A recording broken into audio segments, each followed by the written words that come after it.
I think one of the things we wanted to talk about was the new clothing rating feature. Avatar items are now auto-assigned a rarity. I'll preface this by saying I'm of the opinion that this new feature is, I'm going to be generous here and say, poorly thought out.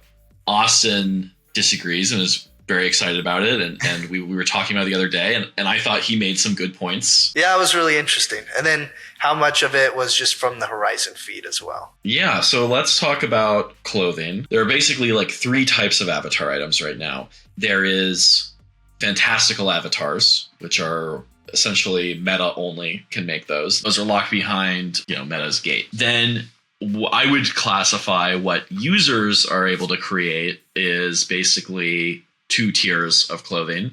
AI generated patterns or clothing, you want in your clothes, and sometimes they're okay, sometimes they're not. And then there is like actual user created, where users create the textures for.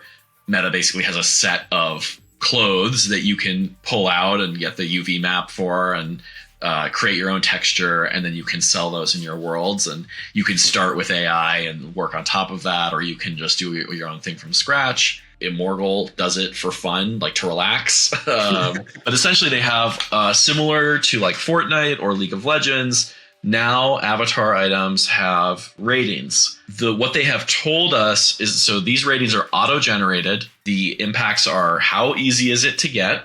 Does it have attributes? And what's the price? Where I am getting hung up is when you look at games like Fortnite and League of Legends, right? They have like very distinctive tiers. It's like, common is like, maybe that's just like a reskin, like a recolor. You go up to the next level. Okay, maybe there's some detail work so that's different.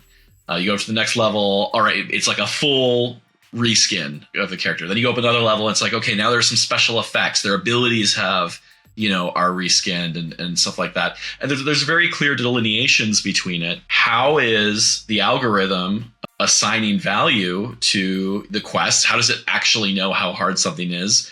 Do I just make something worth 1 million points and make the quest get 1 million points so that it like boosts it?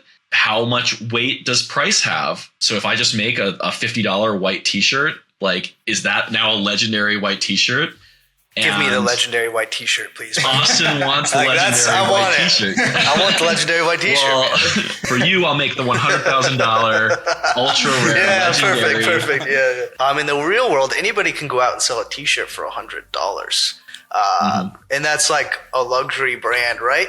But the market still determines, like, is somebody going to buy it? Like, somebody still has to make the decision, no matter the price.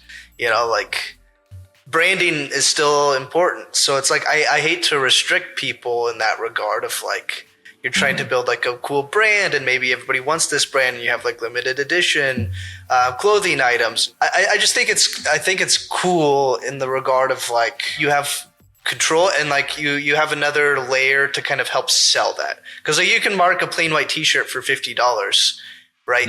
That doesn't mean that people will buy it.